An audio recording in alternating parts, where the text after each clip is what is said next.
చదివే ఈరోజు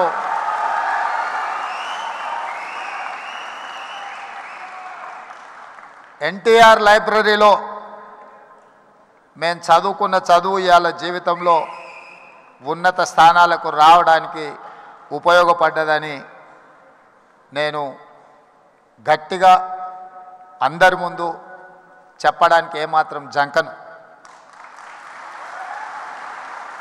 మనం వచ్చిన నేపథ్యం, మన రాణించిన తీరు, మనకు అవకాశం ఇచ్చిన వాళ్ళను తక్కువ చేసి మాట్లాడవలసిన అవసరం లేదు, చిన్న చేసి చూడడము పద్ధతి కాదు.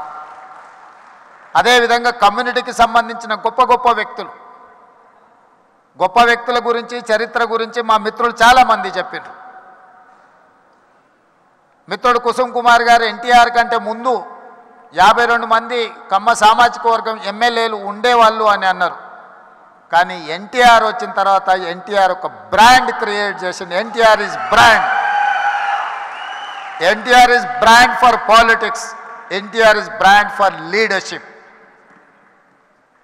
వారు ఇచ్చిన అవకాశాలతోని ఆ రాష్ట్రమైనా ఈ రాష్ట్రమైనా ఏ రాజకీయ పార్టీ అయినా ఈరోజు నాయకులు ఉన్నారు అని అంటే ఎన్టీఆర్ గారు ఆనాడు ఇచ్చిన అవకాశాలే. ఇవాళ ఇక్కడ ఆయనను అవమానించేటట్టు మాట్లాడిన వాళ్లకు అవకాశం ఇచ్చింది ఆయన్నే. ఇవాళ ఆయన గౌరవం ఉండాలి, ఆయన పేరును స్మరించుకోవాలని చెప్పేవాళ్ళు కూడా ఆయన ఇచ్చిన నాయకత్వంతో వచ్చినోళ్ళే. అది ఎన్టీఆర్ లోపము, ఎన్టీఆర్ తప్పు కాదు. ఎన్టీఆర్ అందరికీ అవకాశం ఇచ్చిండు. అవకాశం వచ్చిన వాళ్ళు ఒక్కొక్కరు ఒక్కొక్క రకంగా ఉండొచ్చు, అది వాళ్ళ యొక్క విజ్ఞత. అదేవిధంగా ఎన్జి రంగా, అదేవిధంగా వెంకయ్య నాయుడు. ఈనాడు చంద్రబాబు నాయుడు గారి గురించి నేను చెప్పాల్సిన అవసరం లేదు.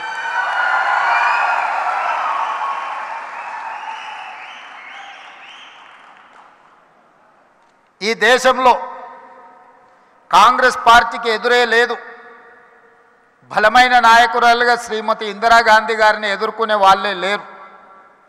అంత బలమైన నాయకత్వాన్ని అందిస్తున్నప్పుడు ఎన్టీ రామారావు గారు ప్రవేశపెట్టిన సంకీర్ణ రాజకీయాలే ఇవాళ దేశాన్ని ఏలుతున్న వాళ్లకు అవకాశాలు ఇచ్చినాయన్న సంగతి మరవకూడదు. రామ్మోహన్ రావు గారికి గుర్తుండి ఉండాలి, ఆనాడు తెలుగుదేశం భారతీయ జనతా పార్టీ పొత్తులో భాగంగా దేశంలో 2 సీట్లు బీజేపీ గెలిస్తే హనుమకొండ నుంచి పివి నరసింహారావు గారిని ఓడించిన బీజేపీ జంగారెడ్డి గారు తెలుగుదేశం మద్దతుతో గెలిచారు.